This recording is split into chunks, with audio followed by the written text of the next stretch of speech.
자, 시작하죠.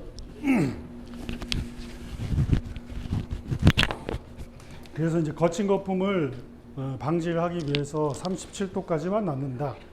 그리고 우유를 데우는데 70도까지 데울 수 있는데, 데우는 동작에서 거품을 골고루 퍼뜨려 주는 것과 그리고 잘게 부수는 거, 그 효과를 같이 보기 위해서 안에서 회오리가 일어나게끔 유도를 해야 된다. 그리고 고온 거품을 내는 방법은 생각보다 간단하다. 거품 넣는 시간을 짧게 가져가고 데우면서 회전하는 시간을 길게 가져갈수록 고온 거품을 낼 수가 있다. 우유 스티밍의 원리예요. 말씀드린 대로 스팀 파이프에 있는 투출구, 수증기 투출구, 그 기체가 나오는 투출구가 수면 위로 뜨면 주변의 공기가 빨려 들어가면서 우유 안으로 공기가 들어간다. 근데 이제 저때 주의하셔야 될 게, 우리 사용하는 이 달라꼬르테라는 이탈리아 머신인데요. 많이 씁니다. 이거 뭐 거의 뭐 차로 얘기하면 뭐 대중적인 뭐 그런 차 있죠? 그런 거랑 비슷해요.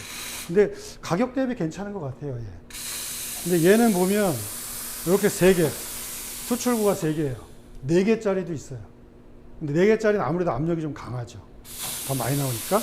근데 이 3개가 수면 위로 같이 뜨잖아요. 그러면 공기가 갑자기 확 들어가요.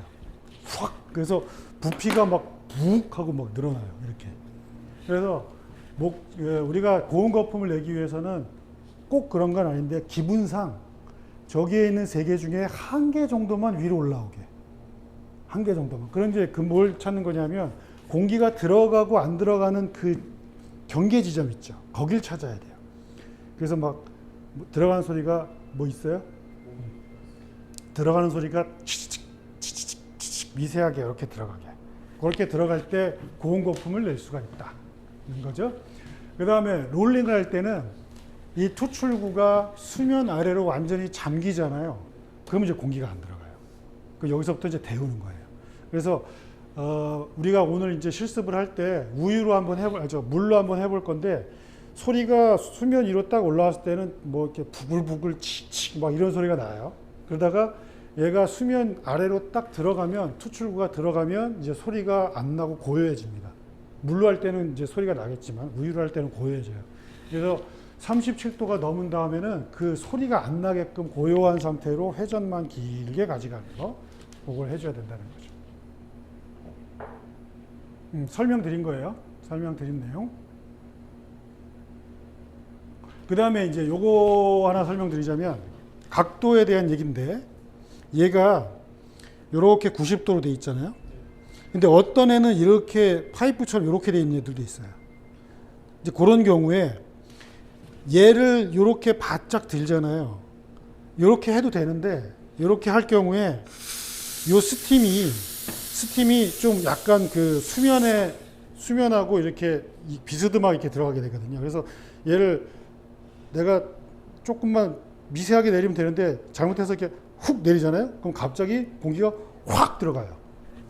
그래서 좀 용이하게 컨트롤하기 위해서 약간 낮추는 게 좋습니다. 얘를 너무 바짝 들지 않고.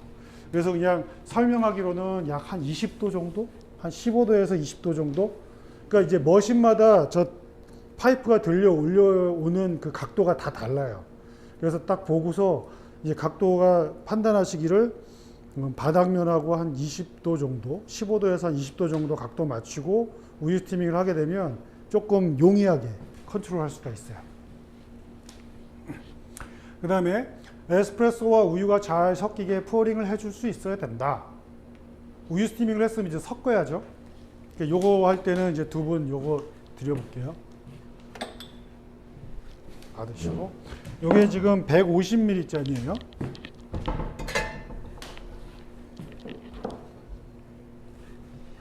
자, 보면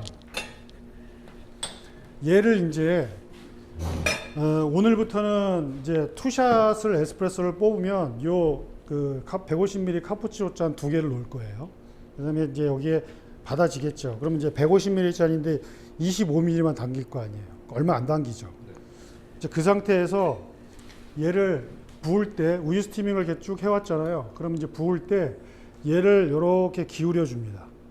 기울여서 에스프레소가 양이 적은데 그래도 수위를 좀 깊게 만들어 주려고 이렇게 꺾는 거예요. 그러면 여기에 벽면하고 바닥면하고 꺾인 면 있죠. 여기가 제일 깊은 곳이 되게끔 기울여 주는 거예요. 이렇게 하는 이유는 뭐냐면 이제 라떼아트 할 때 이제 그렇게 설명을 해요. 여기에서 거품이 들어있는 우유가 들어가면 크레마를 뚫고 들어가서 바닥을 치고 크레마의 아래쪽으로 이렇게 거품이 스치기 쌓여야 돼요. 이게 만약에 너무 세게 하거나 너무 낮게 해서 크레마 위로 뜨잖아요, 우유가. 그럼 이제 얼룩이 생기는 거죠. 허옇게. 그럼 윤곽이 흐려지죠. 모양 만드는데 윤곽이 흐려지는 거예요. 그래서 들어간 거품층은 바닥을 치고 크레마 아래쪽으로 쌓여야 돼요.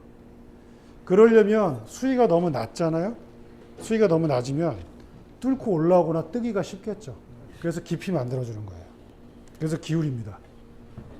그 다음에 부을 때 얘가 너무 높은 상태에서 부으면 가운데 깊은 쪽에 붓기도 어려울 뿐더러 바닥을 정확히 깊은 쪽에 부었다 하더라도 이 힘 때문에 떨어지는 힘 때문에 바닥을 치고 다시 솟구쳐 올라와요.